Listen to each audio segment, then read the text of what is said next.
Os números ainda são uma incógnita.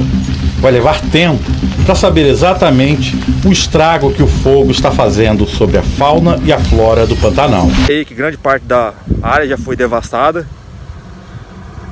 Os veículos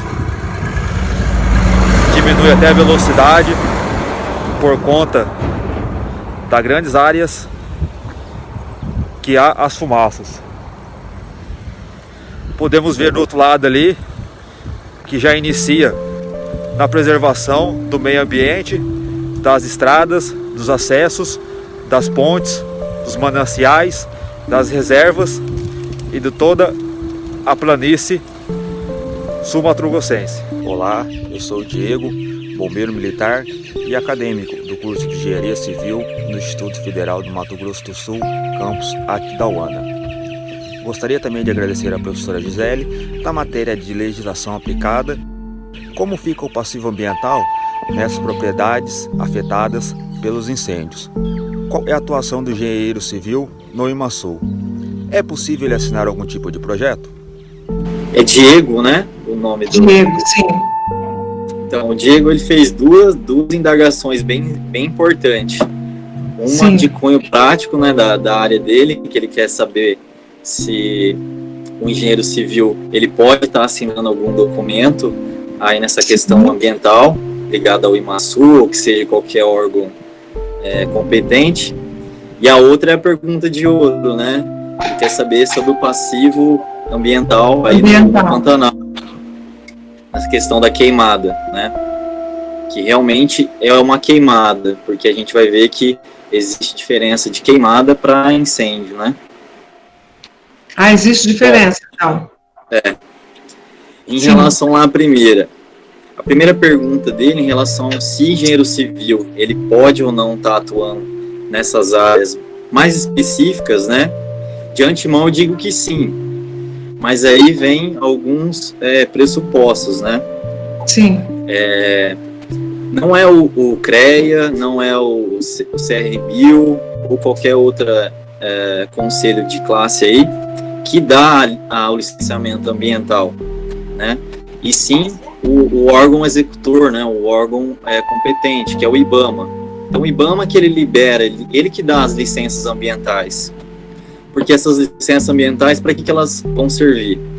Por exemplo, eu sou pessoa jurídica, né? Sou uma pessoa, tenho uma empresa e eu quero abrir um empreendimento que vai causar um dano ambiental, né? Então, o órgão ele vai analisar a partir de um projeto feito por profissionais se compete ou não, né, dar a licença. E ele vai se basear tão somente nesse relatório que vai ser feito. Então esse relatório tem que ser muito bem feito. E aí é que vem a questão.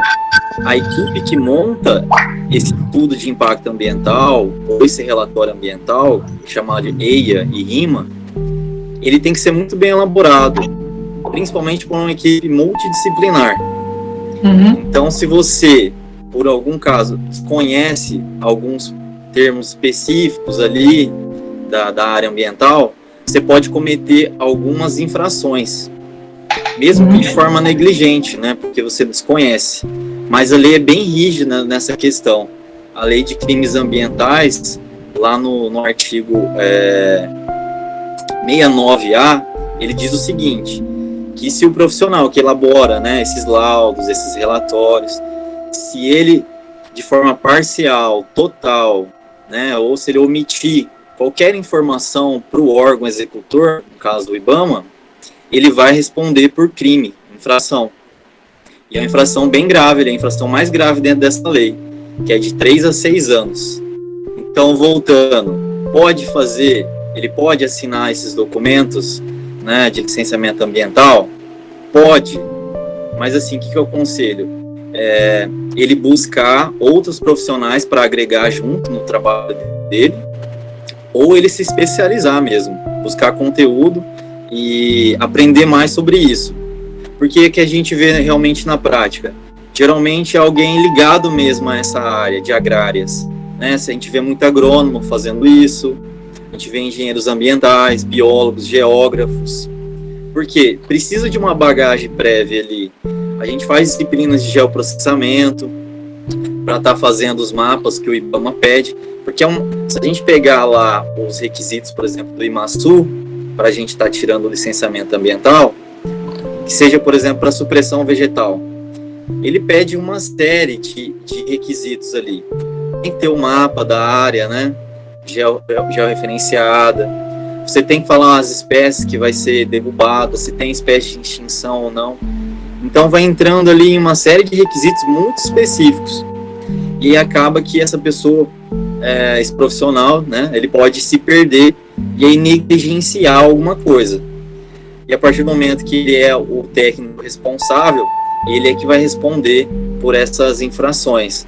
E aí ele pode responder de forma civil, administrativa e penal, né? Então é bem grave essa questão. Mas assim, como eu disse, eu aconselho, se a pessoa tem interesse nessa área, buscar mais informações, né? Porque dentro dessas atividades que podem ser licenciadas, vocês podem depois olhar lá a resolução do CONAMA, né? Também a Lei de Políticas Nacionais de Meio Ambiente, a Lei 9.638. Lá diz as atividades que podem ser licenciadas. Dentre elas, vai ter algumas obras de cunho civil, né? Rodovias, que vão estar adentrando aí em recursos naturais e que, porventura, vão precisar de licenciamentos. Existe muita empreendimento que necessita de licenciamento. De antemão eu já falo. Então, há um mercado aí, né, para ser utilizado. Mas, assim, eu dou enfoque novamente. Tem que se tomar cuidado com a legislação, porque nós temos bastante dispositivos aí na nossa Constituição para estar atribuindo a isso aí. Então, tem que tomar cuidado. Mas assim, qual é a diferença do que você protocola no IBAMA e o que você protocola no IMASU? Os órgãos estaduais, né, como é o caso do IMASU, eles são responsáveis ali por monitorar os crimes ambientais. Então, a esfera federal, que seria o IBAMA, né, ele é mais a questão de fiscalização, ele é o órgão executor, né, que a gente fala. É a diferença, né, para pegar madeira, né, aquelas coisas que eles apreendem, né? Fiscalizar. Já o competem os órgãos estaduais, né, a flora e a fauna. Então, sim, você vai responder geralmente por um crime ambiental na esfera ali estadual. Só que se por alguma medida específica ele relaciona-se com a federação, ou seja, se é contrabando, por exemplo, de espécies ameaçadas de extinção para outro país, por exemplo, aí já vai competir para a União. Tá certo. Entendeu? Entendi a diferença. Mas geralmente vai responder ali na esfera estadual, no sim, IBAMA. Entendi. Por isso que a gente protocola no IBAMA. Ou que seja, né, num outro órgão estadual de outro estado. Eu tinha muita dúvida, são as áreas de resguardo no Pantanal. Como que é isso? Dentro do o Pantanal é uma reserva da biosfera, né? Então ele é de patrimônio aí da humanidade. Mas dentro do Pantanal existe algumas áreas que são de uso restrito. São bem poucas, a porcentagem é baixíssima. Mas o que enquadra? Quando essa área é de uso restrito, ela compete que não pode ser feito o uso dela, de forma alguma.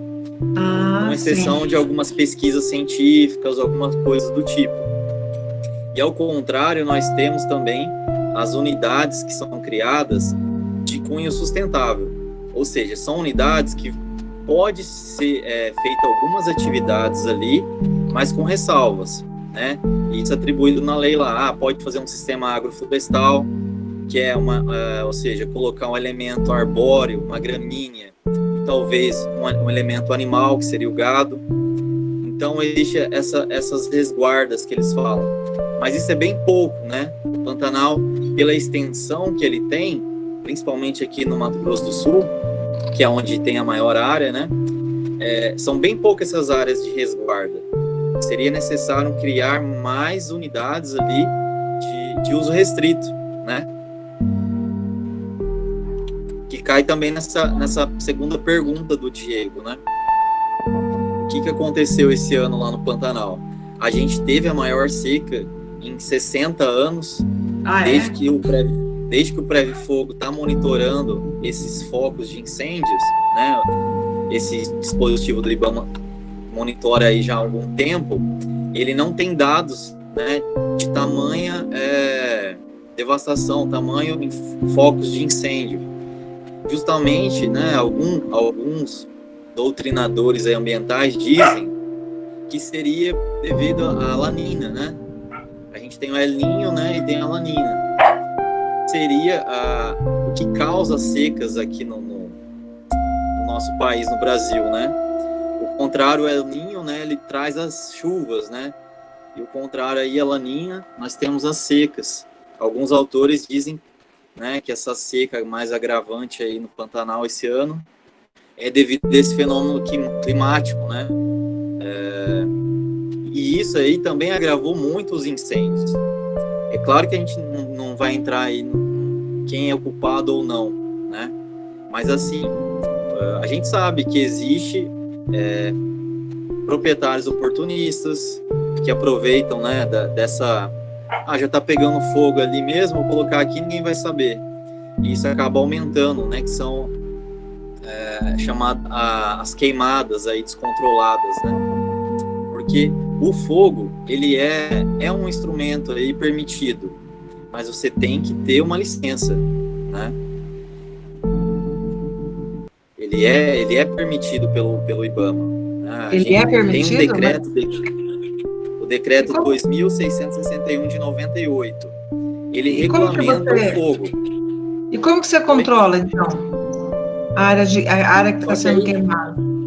Dentro desse decreto aí, você vai ver que tem uma série de medidas. Você tem que fazer aceiros, tem que ser em horário e dia estabelecido pelo órgão, tem que ter profissionais monitorando, você tem que empilhar esses restos de madeiras que sejam. Então vai ter assim uma série de requisitos. Se você cumprir tudo aquilo ali e também estiver na época propícia, porque tem época propícia como agora, por exemplo, não seria uma época, se você seguir todos esses requisitos, tem sim a possibilidade de você conseguir fazer um incêndio controlado. Mas dá trabalho e despesa para o proprietário, né, da fazenda. Ah, sim. Sim. Mas para que ele vai querer fazer esse incêndio na fazenda? Olha, aqui no Brasil e algumas regiões aí sul-americanas, o incêndio está relacionado a limpezas de terreno, né? O proprietário, ele acabou de tirar a mata, digamos assim, da vegetação. E ele incinera tudo aquilo ali que sobrou, geralmente os tocos que ficaram no solo, alguns restos de galhadas, para ele iniciar, né, o cultivo ali, seja da gramínea, ou seja de uma cultura anual. E também tem a questão cultural, né? Geralmente você vê até mesmo não só indígenas, mas também algumas populações mais carentes que utilizam do fogo para fazer limpezas de terrenos, doméstico mesmo. Então, é a questão cultural, né, do fogo. Mas assim, lembrando que o fogo, sim, ele é permitido, mas se você seguir as normas estabelecidas pelo órgão. E esse projeto, como que chama esse projeto? Esse tipo de projeto? Projeto de queimada? É um incêndio controlado, né? Incêndio controlado. Aí você protocola no IBAMA. Isso, você vai solicitar para o IBAMA fazer esse incêndio controlado, e aí você vai falar da forma como ele vai ser feita, como a lei pede lá. Você vai. Mas aí é o IBAMA que começa o incêndio? Se é o IBAMA que começa? Vai ter que ter uma equipe ali acompanhando. Ah, tá. Interessante, não sabia disso, não. E aí é interessante que, assim, a gente tem essa resolução do CONAMA, né, que é o Conselho Nacional de Meio Ambiente, né, e que seria o órgão ali federal, né. Mas aí a gente vai ter os outros órgãos, né, estaduais. E aí cada estado, ele faz as suas suas leis lá infraconstitucionais, né? E aí ele pode falar, não, aqui no nosso estado pode ser feita, mas em tal época, né? Então tem esse mecanismo aí. É o número 2661, 98. Mas a legislação ambiental para o Pantanal, ela é mais diferente do que para outros lugares? Não, é assim, existem as áreas que são patrimônios aí nossos. Então, o Diego, ele me passou aqui que a vegetação nativa que está sendo queimada, né? Que é o carandazal, caraguatá, araçá, paratudo, aroeira, cedros, gramíneas. Como que dá para conhecer tudo isso, identificar? É o que já tem. Para identificar, é que a gente já sabe que isso já está lá existente, então, né? Também. Tá, entendi. São as espécies nativas, né? Então, o Pantanal ali, ele é um ecótono de vários ambientes, né? A gente fala. Então, ele não tem nada, principalmente fauna endêmica ali, não. Ele vai ter bastante mescla de vegetações. Mas a gente sabe que, por exemplo, o carandá, né? Existem os carandazais, né? Como você mencionou, que ele é bem característico dessas áreas de várzea, né? Que a gente fala, que é solos hidromórficos, né? Então, ele é bem habitual dessa região, dessas áreas. Então, eles conseguem, né, saber previamente que tem essa espécie ali. E também dá para, dependendo se não incinerou tudo, né, a gente consegue fazer ali ainda uma perícia, né, se a pessoa tiver o conhecimento, consegue fazer uma perícia e ver os restos ali, identificar alguns frutos, alguma coisa assim. Então, outra coisa, gostaria de saber sobre o zoneamento ambiental na região do Pantanal. Legal. O zoneamento, o que é o zoneamento? Né? São as áreas de amortecimento. Geralmente esse termo é bastante visto ali nas unidades de conservação. Por exemplo, nós temos uma área de proteção lá integral, como eu falei no Pantanal, que existe algumas. Tem que ser feito, né? A gente tem a delimitação dessa unidade de conservação e a partir dessa delimitação a gente tem as áreas de amortecimento, que, ou seja, é as áreas limítrofes ali, né? Entre a unidade de conservação e a área que não é protegida. Sim. Então, seria como se fossem as bordas, né? As bordas, o tampão, né? O pessoal fala zona tampão, será que é isso? Então, e aí essas áreas aí, elas justamente vão ser responsáveis ali por amortizar, né, essa região. Mas aonde que tem uma unidade de conservação no Pantanal? Ele não é inteirinho uma unidade de conservação, não, né?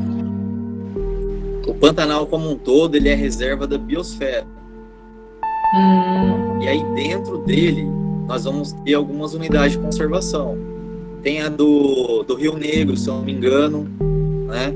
Tem algumas... Geoparque Bodoquena? Não entra, né? O Parque do Bodoquena também enquadra, né? Ah, tá, entendi agora. Então tem algumas ali dentro. Tem algumas de RPPN, né? Que é reservas particulares. Que é onde a gente tem os passeios em Bonitos, por exemplo. Algumas daquelas são reservas particulares. Interessante. E todas essas áreas aí tem que ter zona de amortecimento. Então, aqui na cidade de Campo Grande, ninguém sabe. Aqui tem uma unidade de conservação, o Parque Estadual Matas do Segredo. Então. Né? E aí a gente tem unidades municipais, estaduais, nível federal. Mandaram mais uma pergunta aqui, ó. A que nível as queimadas podem chegar a afetar a biota em riachos? Com relação à biota de invertebrados e de peixes, as nascentes podem ser afetadas também? Então, a que nível vai ter que fazer muitas pesquisas ainda, né? Para ver até que nível vai afetar. Você vê lá o caso da Mariana, né? As enxurradas chegaram no mar, nos oceanos. Nossa. Então você vê essas cinzas, acaba que vira um bolo de neve, né? Então acontece ali mas vai agravando mais à frente. O que eu li, que eu posso falar, é que essas cinzas, né, é um material ali não comum no ambiente aquático, e a partir do momento que entrar em contato uma quantidade grande de cinzas, de minerais, com esses corpos aquáticos, né, ele vai alterar a biota ali. Eu não sei a que nível, mas vai alterar, né? Sim, porque é tudo muito novo, né? Que vai alterar as características ali do corpo d'água, né? E com isso modifica as características de cada espécie, né? A Elizabeth está perguntando qual a sua opinião sobre essa seca no MS, em que falta chuva. Então, eu acredito que é aquela questão que eu falei dos fenômenos climáticos aí, mundiais, né? O El Niño, né? Tá. E a El Niña. No caso, o que está acontecendo, né, eu citaria que seria a El Niña, né? Que há secas agravantes aqui em algumas regiões do Brasil. Como a gente já teve o contrário, né? Outros anos chover muito, também são fenômenos climáticos aí grandes. Então, o Emerson, mas agora a minha pergunta, em ponto de vista da natureza mesmo, que a natureza também ela provoca alguns incêndios, né? A própria natureza. O incêndio, ele tem causas naturais, né? Ah, tá. Em alguns países, por exemplo, na Flórida, né? Eu vi bastante notícia relacionada à Flórida e à Nova Zelândia. Lá também estão ocorrendo esses incêndios, assim como no Brasil. Mas parece que o enfoque veio todo para o Brasil, né? E aí esquece que essas outras áreas também ocorrem. E alguns deles são também naturais, como também tem no Brasil, devido a raios, esse incêndio agora, no Pantanal, parece que ele nem está sendo muito divulgado, né? São 2 milhões, né? 300 mil hectares, é isso mais ou menos? Eu marquei aqui, ó, são 3,4 milhões de hectares queimados. Então, são mais de 3 milhões de hectares queimados e 23% da biodiversidade perdida. É muito triste. Olha, a hora que eu passar esses vídeos aí, gente, é muito triste esses vídeos que a gente vê, né? E assim, não vai ter um culpado, né? A gente sabe, não vai ter o culpado. É uma série de fatores, né? Vários fatores aí. Mas fazia muito tempo que não se tinha nesse nível, né? Não tem registro nesse nível. Não foi tem maior, registro. Né? Não tem registro, né? De acordo com o Preve Fogo, foi o maior em 60 anos, desde que eles monitoram. Demais, né? Parece que em 2005 teve alguma coisa semelhante, mas nada igual agora. Mas tá bom então, viu, Emerson? Acho que suas contribuições foram muito legais mesmo. Eu vou montar tudo aqui no nosso vídeo, vou deixar disponível no meu canal. Não, esses profissionais aí, eles passam um aperto danado, né? É o dia inteiro sem internet, por isso que ele pediu para mim fazer, porque ele está sem internet o dia inteiro, deve chegar cansado lá, porque ele fica direto lá nessa missão, né? Nem vai para casa, né? Às vezes eles fazem turnos aí, mais de 24 horas, né? Eles fazem. Mas tá bom, viu? Muito obrigada pelos convidados aqui que estão presentes. Muito legal. E esse vídeo vai ficar muito bacana mesmo, viu, Emerson? Sucesso do outro lado aí. Precisando, a gente tá aí.